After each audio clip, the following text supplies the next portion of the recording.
Chelsea. This is my channel, The Fancy Hat Lady Reads. I am wearing my Halloween witch hat because this is my annual spooky Halloween season review.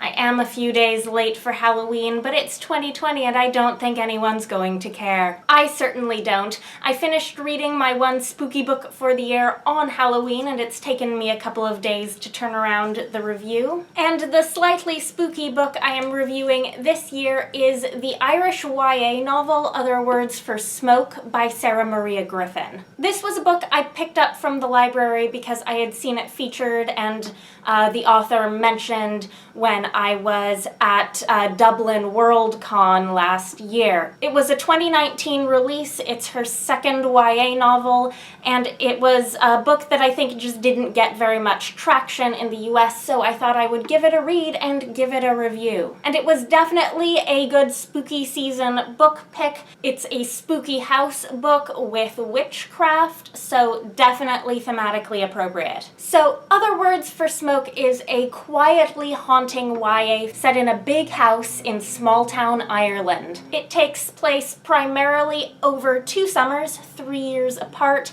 as May and her twin brother Rossa are sent to stay with their great-aunt Rita and her young assistant Bevan as their parents' marriage cracks and crumbles. There is a prologue that immediately sets some expectations. By the end of this story, the house will be burnt down, the twins unable to speak of the horrors they witnessed, and Rita, Bevan, and someone else named Audrey will all be vanished. Presumed dead, but perhaps gone elsewhere. When we meet May and Rossa that first summer, they are 14 years old and growing awkwardly apart. May instantly develops an unrequited crush on the older Bevan and gets let in on some of the secrets of the house's inhabitants, both human and otherwise. It turns out that not only are Rita and Bevan witches of a sort, but there's also a talking cat who is much more, of course, than just a cat, and something else uncanny and frightening living in the house's walls. Meanwhile, Rossa, on the other hand, retreats into his shell, feeling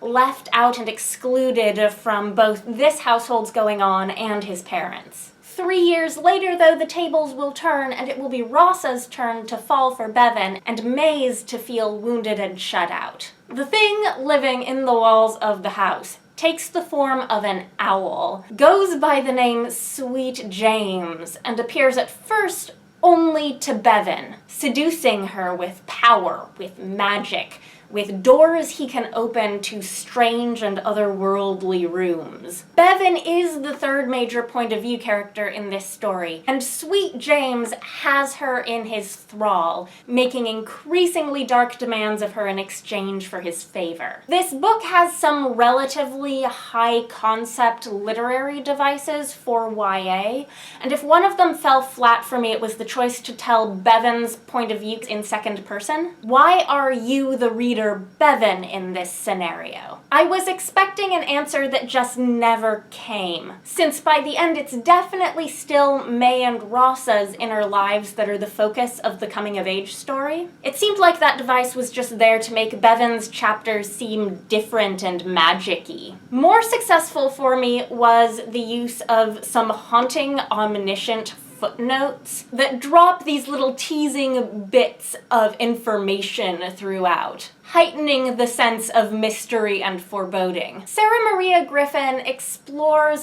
a lot of different coming-of-age themes in this novel with considerable nuance, like the pain of first love and crushing on someone who just isn't right for you, siblings who are losing the sense of what used to connect them and then finding new ways to relate to each other, those times when it's somehow better to spend a summer in a house that you know has incomprehensible horrors in the walls than in a broken, mundane home. There is also a really interesting backstory about Rita's teenage past, society's cruelty to girls perceived as deviant, and the personal pain and tragedy that opened this place to the supernatural to begin with. By the end, though, enough of the mysteries have been revealed and enough of the questions answered that the promised final showdown with the burning of the house and the disappearance of half the main cast isn't really as dramatic or as frightening as that initial prologue may have led you to believe. Readers who expect the protagonists of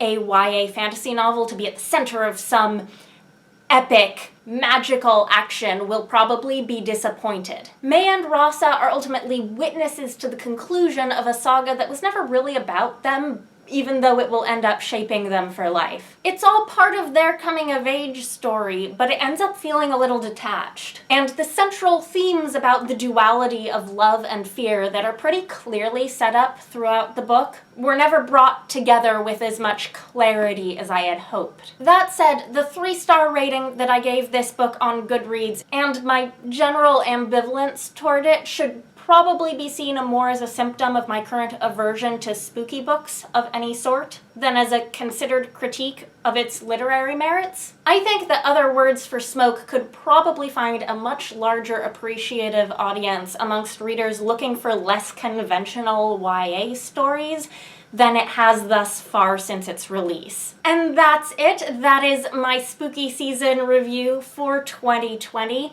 If you've read this book and want to chat about it, leave me a comment. If you have any questions about it that you think I could answer, also let me know. I hope you're managing to have a nice day. That is all. Bye for now.